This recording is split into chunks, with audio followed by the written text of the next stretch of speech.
Interface Video, in cooperation with Fairfield Federal, presents Fairfield Today.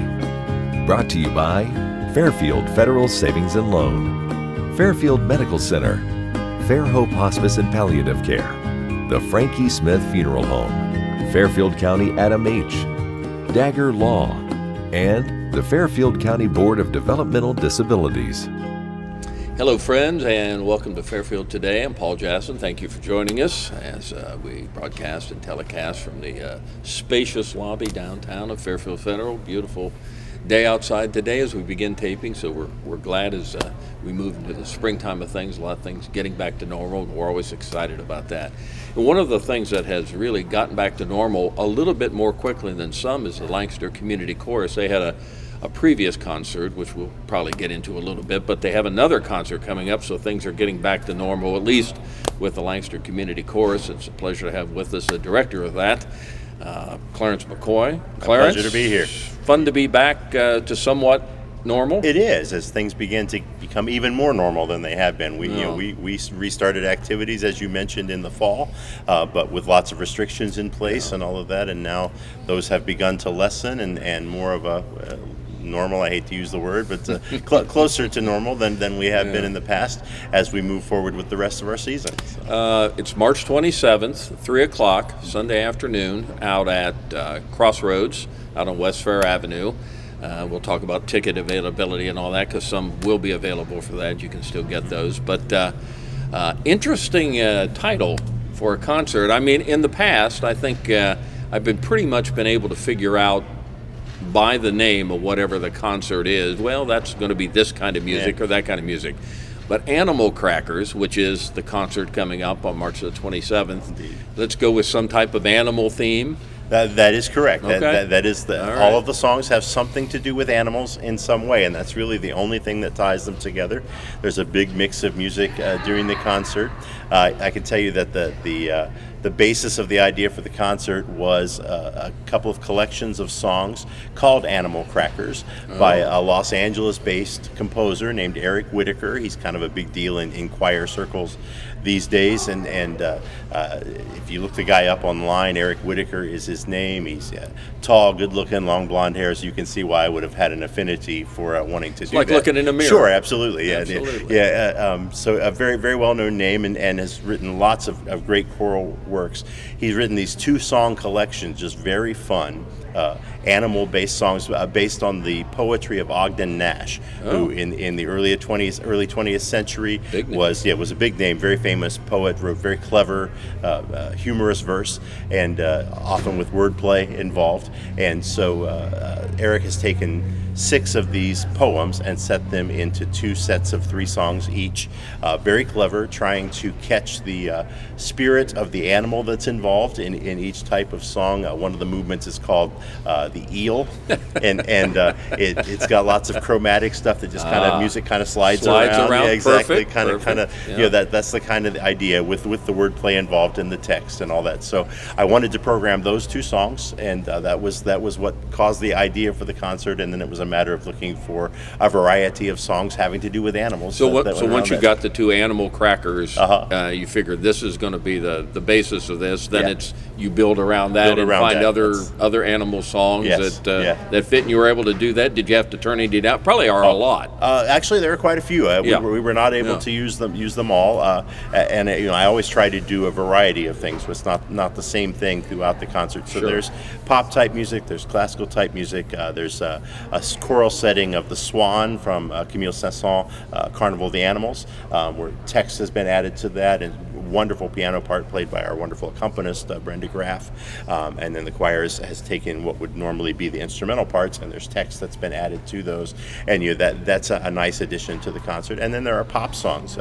Our women's soprano and alto sections of the choir are combining to sing a women's piece, Swinging on a Star. Nice. Would you rather be a mule? Would you rather be a fish? Excellent. Exactly. Excellent. Those are in there. Our gentlemen, in turn, are going to sing Lion Sleeps Tonight. So the Tokens. The Tokens, I remember indeed. that. Absolutely. A Weem Away. Exactly. A Weem Away. Exactly. Yeah. So, we've got heavy duty classical. We've got the pop stuff and everything in between. So when you had your previous concert, and that was the first one back right out of the pandemic, things were still kind of iffy. Both Sure. some good things, some bad things still going on. I remember the crowd you had out there. You had them spaced out. They Correct. weren't together. Yes. Masks were, I think, maybe optional still at that point. Correct, yeah. But you didn't have nearly as many people. I don't think there was a charge to get in. Just welcome back. We want you to come back to see the concert. That was your theory on all that. Yes. So now we've moved kind of past all the restrictions, or at least most of them. Yes. Will this be a far more normal looking concert in terms of the audience? That is the plan. Yeah, the plan is to set the audience up as we used to do, so there will not be all the space between the chairs. It will be the normal setup for our chairs for the audience. We're back to having an admission charge for this concert because it takes money to make these things happen. Sure. So that's happening this time, and the choir is going to be set up the way we used to be versus last time we were also a little different than we normally do. So a return to sort of normalcy. So then tickets, always in the past, they've been at the door or available from choir members? Yeah, and that's still the case. Okay. And if you look on our website, LancasterCommunityChorus.com, or look up Lancaster Community Chorus on our social media, Facebook and Instagram, we have both of those. There's a poster on there very similar to this one, has a phone number you can contact, and if you want to get tickets that way, or you can find any chorus member, or they should be available at the door on Is it Sunday. $10? $10. Okay. Yes. So animal crackers, will there be, in the past, except for maybe the last concert you've had an intermission and moved around. Is there kind of that there same will not theory? be an intermission this time. Straight again, through. because when we were planning this, we didn't know what the conditions were going right. to be. And one of the reasons we didn't do an intermission is then that doesn't have people intermingling during that Moving intermission through the time. crowd, Exactly. moving You're out. there and you're like that. So we set this concert up that way. I think probably we'll return to our usual setting when we come back to our next concert, which happens in June. But this time, again, a one act concert, a little shorter than what we've done when we've done our full concerts in the past. But most of that is the intermission will be. I was going to say, if you had the intermission, probably it would be very still close to the same. length, yeah. Yes, yeah. So it's 3 o'clock Sunday out at Crossroads, a great venue Indeed. for concerts. I mean, there are lots of events that are held out there, but it just lends itself perfectly to a concert. It does. has a big floor plan. You can set about as many chairs as you need to out there. Yeah. Got a stage if that would be needed. You Yeah. have that available up Yeah. there. And the Great acoustic. choir's usually on risers with a backstop of exactly. soundboard. And Yeah, exactly. Similar. That's the plan. We don't fit on the stage. We're a fairly large organization, so we don't fit on the stage at Crossroads. Is so that we right? set up I on the don't main think floor. I ever knew that. Yeah, that's why we do what we do. So we set up the risers at one end of the room, at the long end of the room, and then we use acoustic panels behind us to help us focus the sound towards the audience. And how about the choir? When you came back in the fall for your first back, the choir was, I think, relatively smaller than it had been. Is it back to what would be what you would call full strength? No, I wouldn't say we're at full strength. We had some folks, again, when we had to make the plans for this a couple of months ago, because we start practicing a couple of months in advance, folks were not really sure where numbers were going to be yet, so some folks were still a little hesitant. Many of them have since contacted me and said, hey, when's the next one? I'm ready to go now. So we were, prior to pandemic, the last concert we were scheduled to sing 2 weeks after the shutdown. We had a little over 90 singers singing that time. The fall concert we had about 50. This concert we have about 60. So we're creeping back up, and hopefully by the time we get to June, we'll be a little closer to where we've been in the past. Hard to imagine 2 years has passed almost It to has. the day now. Almost, Within yes. a few days, Right. it's 2 years for 2 weeks to stop the spread, I Yes. believe was the hot term Right. we all use. Right, So here we right. are 2 years Yes. now, and there's still some lingering effects of that. There are. And like you say, I'm sure masks will be optional if you feel comfortable Sure, wearing a right. mask. That's right. Sunday at your concert, that'll be okay. That's entirely up to you. Yeah. If folks want to do that, that's great. We've had singers along the way. Even when we started this concert prep, I was still wearing a mask. As numbers have gone down, I took mine off, and I feel that things are relatively safe at this point. And we're just going to have to deal with the lingering effects as the pandemic becomes an endemic, so we'll go from there. Yeah. So we're into the 2022 21-22 season. This will be the first one of this physical year you're having. Yeah, right. Is there a plan for one, excuse me, one or two more One coming more. up? One more. We do One three more. concerts per year, and we already did one in November, and we one in March, and we have one coming on June 19th, Sounds of the 60s, which is going to be a fun that concert, should be I think. exciting. Yeah, it'll be good things happening then, and then we'll start our next season in the fall with 3 concerts next year, hopefully everything up and running full speed, and we're just beginning to plan that. Normally, we're planned a couple of years in advance, and that's kind of fallen by the wayside in the midst of the pandemic, so our board is working now to make those plans to happen for future seasons. So when you were planning for this concert, did you have auditions again, new people in the choir this time we did, in the absolutely. past? Yes, we did. Virtually every time we've had a concert, we have auditions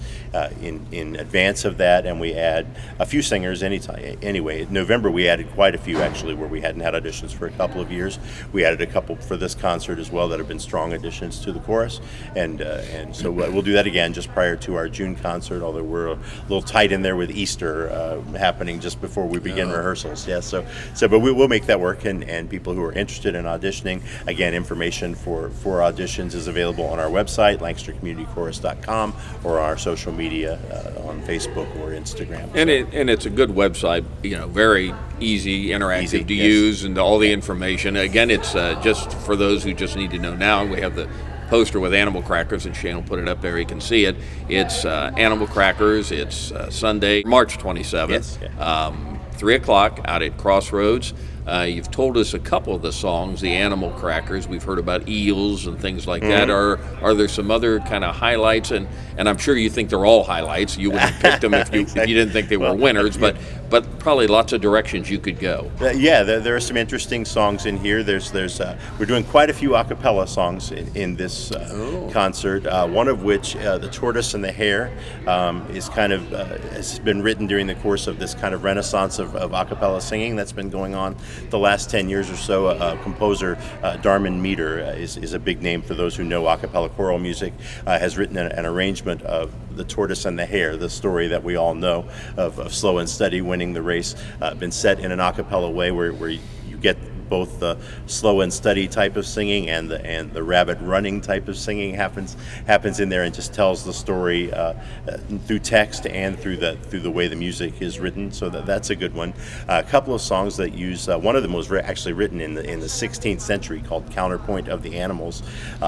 It uses animal type sounds that the choir singers sing. Different sections are different animals, and it's set up in a counterpoint kind of way, as much of music was being written in the Baroque era that time. So it's been written like that, almost as it starts off even as a very serious song, and then it starts bringing these animal sounds in. So there's just some clever things along the way. Yeah. You mentioned a song that you'll be having that was actually written in the 16th century, and then you mentioned one was written, let's say, 10 years ago. Yeah. That's almost right now in the world of music. I mean, does that be the newest song written, or was Animal Crackers written more closely to this time? Animal Crackers was written within the last 10 years. Okay, but that's sure. really modern. That's very modern. In yes. terms of choral music. And it's very modern as far as the type of writing. There's some crunch chords and that type of things that's kind of in vogue at this point. So that happens in those. And then, as mentioned, the other piece written in the 16th century, very much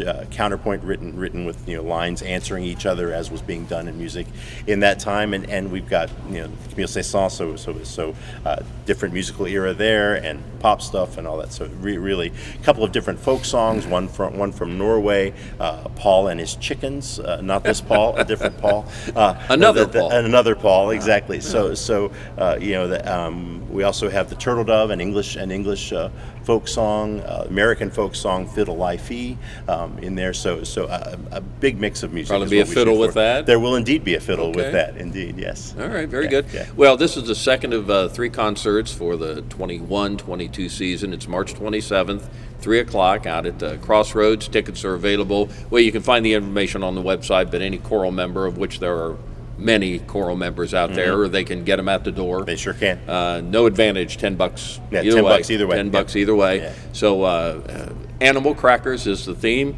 Sounds like a fun one. It's going to be a good time. Going to be a big smile on everybody's face on that. Animal Crackers, March 27th with the Lancaster Community Chorus. Clarence McCoy, thanks for joining us. Always a pleasure. Thank you. Thank you. Good luck. We'll be back on Fairfield Today in just a moment. The Frankie Smith Funeral Home and Crematory in Lancaster and the Johnson Smith Funeral Home in Baltimore have a long and wonderful history of serving our community. Feel free to give us a call at 740-653-0652. Stop in and see us at either of our two locations, 405 North Columbus Street in Lancaster and 207 South Main Street in Baltimore. Respect for tradition, regard for change. Fairfield Federal. When it comes to our customers and our community, we go above and beyond to help. Our people make the difference. We were retiring from Tucson, Arizona, and we made a retirement trip out around Ohio, having decided that's where we wanted to be. And we came across this town called Lancaster, and we fell in love with the downtown area, where the fountain is, and the memorials, and the flags, and all this stuff. And I looked around and I said, there's our bank right there. There's something to be said about a community bank in your hometown. Right. If you live in the community, you should do business in the community as much as possible. So it makes sense to bank with the community bank where you live. Fairfield Federal is the bank to be at. If you live in this town, or any town actually, you want to bank at a local home bank. The employees are happy here, they're conversant, customer service is through the roof. There's nothing more you could ask for. Personal or business banking, whatever you need, we take it seriously because we know you do. Stop by today at any of our 3 locations and see why the difference is clear.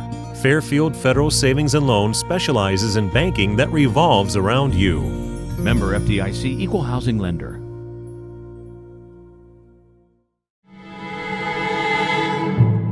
Fairfield Medical goes the extra mile to give attention to their patients, to their guests, anybody that comes within those doors. There's no question that the staff there are all personally invested in seeing that I got the best care possible. The staff was so comforting. I felt like she was in the best hands. They basically gave me a second chance at life, and I'm going to make the most of it.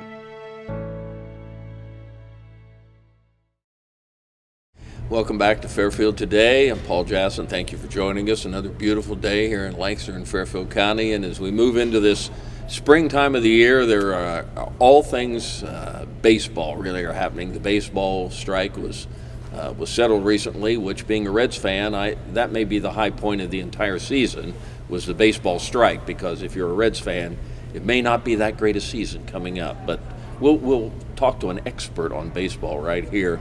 Al Beavers with us. Al, how are you? I'm good. How are you? Good. Everybody knows Al from lots of different reasons.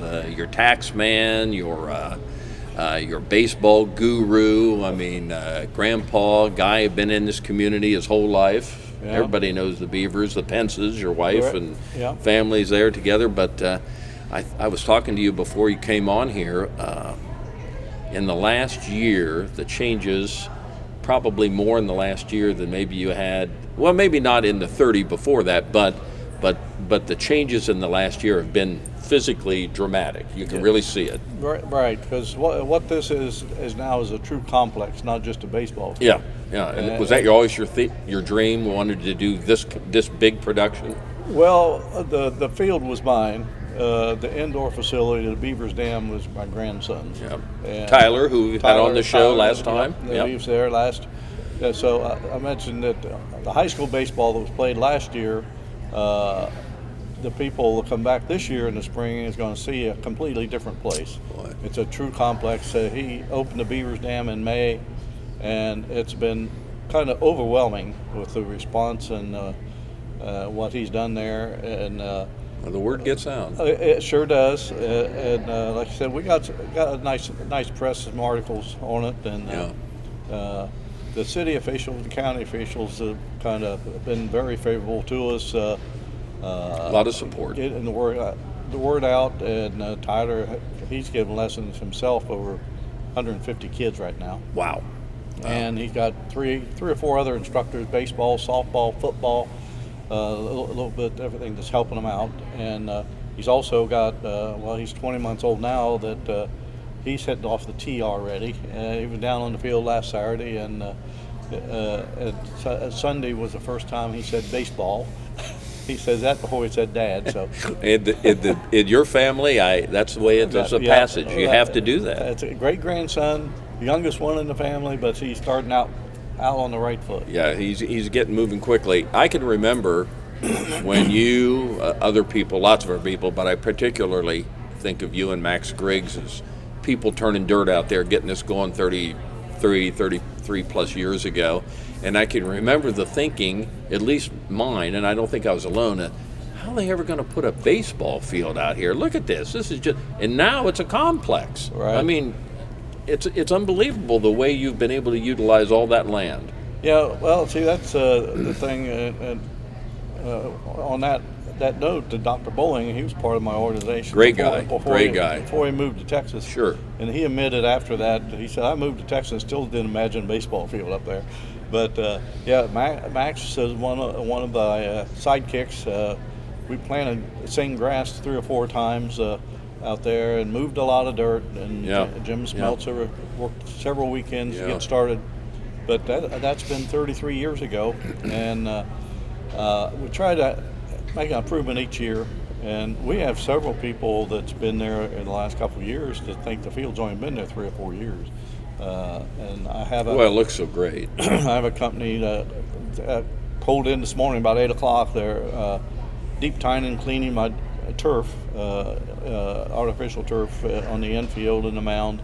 And I sweep it and groom it, but they say when they deep tying it and everything, they get stuff out of that turf that you don't imagine's in there. But that's been there 10 years now. Really? It's been turf 10 years? Yep. We built it in 2012 and played on it in 2013. So this will be the 10th. So the new complex, is that it's an indoor facility. Is it basically built just to give lessons and in inclement weather, bad times of the year, you can use it more year round? Yeah, he's had a little bit of everything, not just baseball. He's had a lot of softball. He had 11 different high schools that's worked out in there, including softball and baseball. He's had a higher Christian college worked out there 3 weeks before they went to Florida, and then they come back from Florida and had to go back inside again. And we've had college coaches come in and take pictures of it. Wish we had a facility like this, but it can be done. Army recruiting has rented it out a couple times for ultimate frisbee contest in there. Oh, I could see that. We've had Christmas parties in there. We've had he's had birthday parties. Think you might have a class reunion combo coming up? Maybe a class reunion there. We're working on that with some of my classmates, and also he has a policeman in town here. He's a football instructor. He does a lot of drills and conditioning on Sunday morning out there, and then also. I can't remember names. They have a boot camp 5:30, 6:30 on Tuesday and Thursday morning out there. She has a lot of ladies come in, work out, and then he's got the gym with all the brand new weights, the first class facility right in front there. But it can be converted from a full gym, a full facility to 4 tunnels, 8 full-size batting cages, or whatever you want to do on artificial turf. Very flexible. Yes. So now we're moving into April. It's getting really to be almost a day like this is really baseball weather, but we know the good weather's coming. As of now, how many games scheduled out there this year? Almost 200 games this year. We had 186 games last year.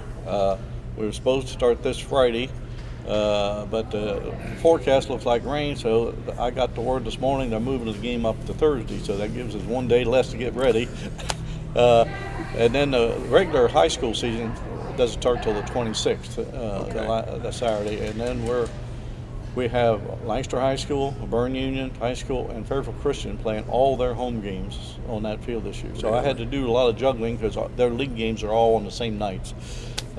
So I've done a lot of juggling to get them in there. We'll have some night games in April, and then we have high school tournaments in May, both Central District and a regional tournament, and then starting in June we have Legion baseball. The whole month of July we have I think I figured up 38 Legion tournament games just in the month of July. There aren't that many days in July. I know. Sometimes we'll play 4 games a day. That's unbelievable. Unbelievable. And I will say this, that and it's going to be, I don't know, 2 or 3 years, Lancaster High School, you can see the new complex going in there. In fact, the dugout is already, I think, being built there right at Fair Avenue by the high school lane where Thomas Ewing used to be. And I like to share this with everybody I can, Al, that I think Thomas Ewing never looked better than it does right now. For all you folks who went to Thomas Ewing, in 60 years, it's never looked as good as it does right now. I really like it. Being a Sherman boy, I like the way it looks. Hey, I went to Sherman also.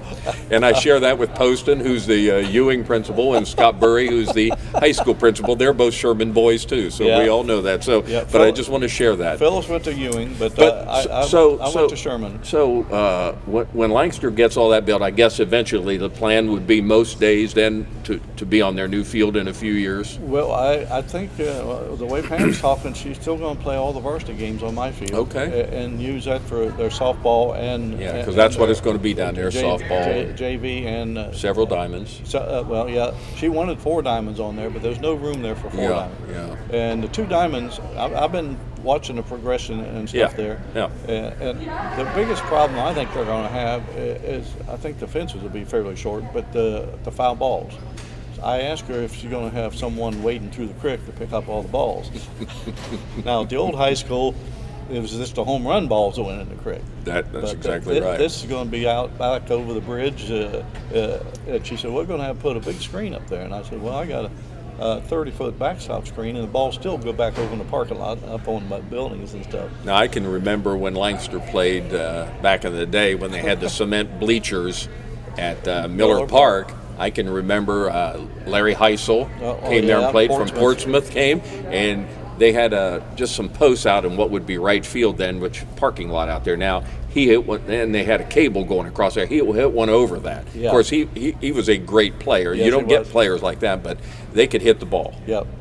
And we've had Jack Johnson that played for Liberty Union and stuff. When he started playing softball, we'd play on the other fields. He'd hit him in Memorial Drive from the swimming pool, behind the swimming pool. Guys like him and Tommy Graham and guys that were just beasts. Yep. We had some good athletes go through there, and but it's a big change when you look at Miller Park and then come up to our field. And Bern Union, the same situation. There have been delays on getting their high school built and stuff. Yeah. They originally contracted for 3 years to play on my field. But now the athletic director said it's going to be at least 5. Yeah. And that's certainly could be the same for Lancaster, because we know there's money issues. There's always things going on. Right. I mean, you deal with it all the time up there. So a couple hundred games coming up here, maybe starting pretty soon. I think we're going to hopefully start this week and play clear through the end of July, Legion ball, and then we take about the month of August pretty much off, and we start the fall league in September. Well, Beavers Field, Al Beavers with us. That's just one of the great places around Lancaster. I mean, in terms of what you're known for, Beavers Field, Lancaster, Ohio. I mean, that just comes out of your mouth so quickly. It's done a great job out there, thanks to you and Phyllis and your grandson Tyler and so many other people. It took a village to put all this together. You know that as well as anyone.